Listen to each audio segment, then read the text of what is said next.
ونشهد أن لا إله إلا الله وحده لا شريك له ونشهد أن محمدا عبده ورسوله اللهم صل على محمد وعلى آل محمد كما صليت على إبراهيم وعلى آل إبراهيم إنك حميد مجيد اللهم بارك على محمد وعلى آل محمد كما باركت على إبراهيم وعلى آل إبراهيم إنك حميد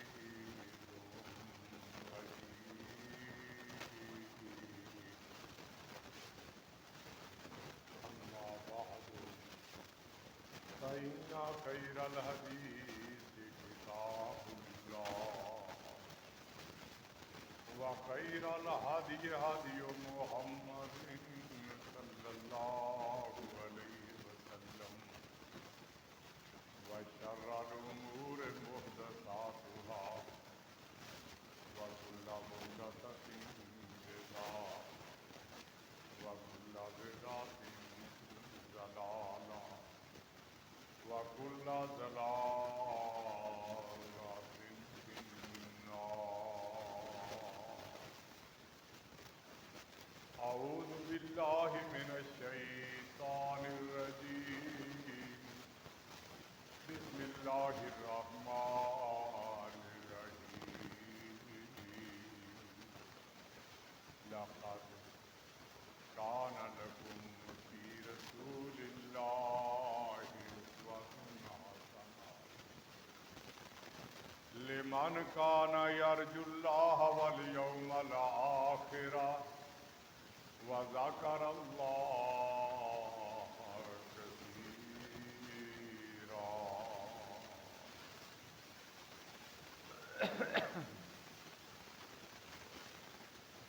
حمد و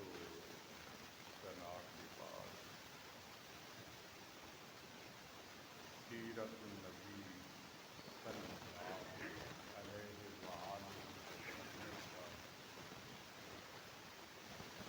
گفتگو ہو رہی ہے. گزشتہ ملاقات میں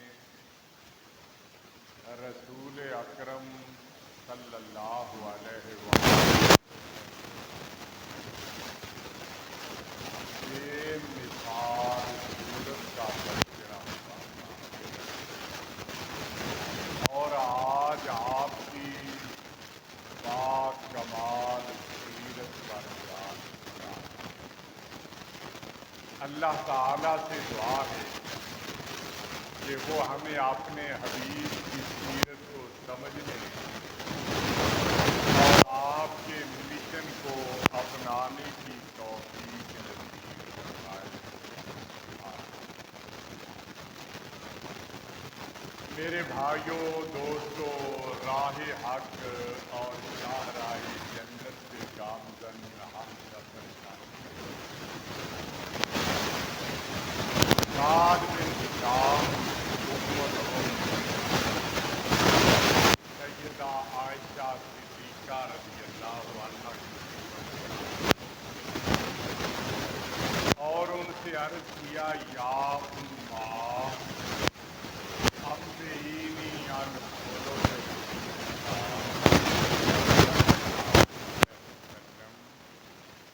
اے پیاری امی جان، مجھے نبی کریم صلی اللہ علیہ وسلم کے اخلاق، کردار اور سیرت کے بارے میں کچھ بتائیے. سیدہ عائشہ رضی اللہ عنہا نے انہیں جواب دینے کی بجائے ان سے یہ سوال کیا، اللہ تقرأ القرآن، کیا تم قرآن نہیں پڑھتے؟ عرض کیا بلا کیوں نہیں، میں تو باقاعدہ قرآن کی تلاوت کی سعادت حاصل کرتا ہوں، اللہ ہمیں بھی اس کی توفیق عطا فرمائے۔ تو اماں جان فرماتی ہیں پھر مجھ سے کیوں پوچھتا ہے، قرآن سے کیوں نہیں پوچھ لیتا؟ کانا کھولو کو ہول قرآن، اللہ کا قرآن اس کے رسول کی سیرت کا بیان۔ نبی کریم صلی اللہ علیہ وسلم نے نبوت اور رسالت کا اعلان کیا، لوگوں کو بتایا کہ اللہ تعالیٰ نے مجھے تمہاری رشد و ہدایت، دنیاوی فلاح اور اخروی کامیابی کے لیے رسول بنا کے بھیجا ہے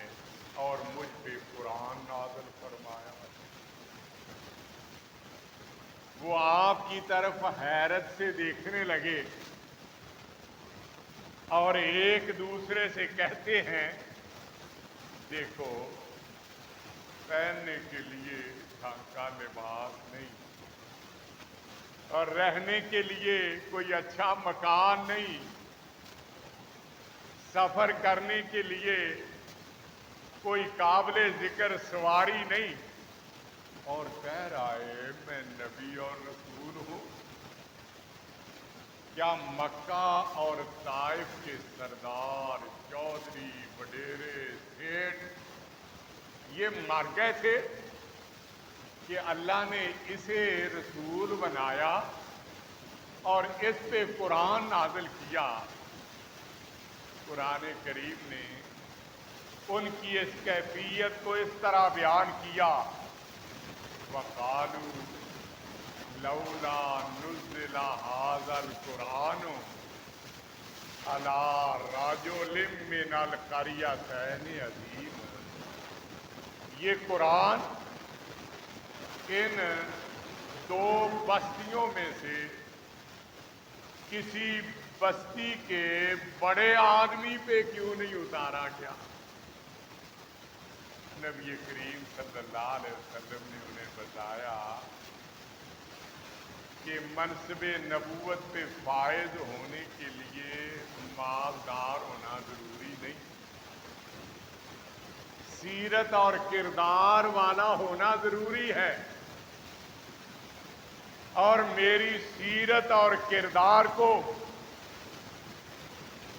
تم جانتے بھی ہو، پہچانتے بھی ہو اور مانتے بھی ہو، کیونکہ فقد لبثت فیکم عمرا من قبلہ افلا تعقلون۔ بلا شبہ یقیناً میں نے تم میں اپنی عمر کا ایک حصہ گزارا ہے، تم عقل سے کام کیوں نہیں لیتے؟ میری نبوت کے پہلے والی زندگی بھی تمہارے سامنے ہے، اعلان نبوت کے بعد والی زندگی بھی تمہارے سامنے ہے، تم پہلے والی زندگی کو بھی جانتے، پہچانتے اور مانتے ہو، اور بعد والی زندگی کو بھی جانتے، پہچانتے اور مانتے ہو۔ ابھی آپ نے نبوت کا اعلان نہیں کیا تھا، 35 برس کی عمر مبارک تھی، خانہ کعبہ کی دیواریں پوشیدہ ہو گئی، اسے از سر نو تعمیر کرنے کے لیے تحریر کیا گیا۔ ہر خاندان کے لوگوں کی خواہش ہے کہ اللہ کے گھر کو تعمیر کرنے کی سعادت ہمیں حاصل ہو۔ طے یہ ہوا کہ فلاں فلاں قبیلے کے لوگ مشرقی سمت والی دیوار کو تعمیر کریں گے، فلاں فلاں قبیلے کے لوگ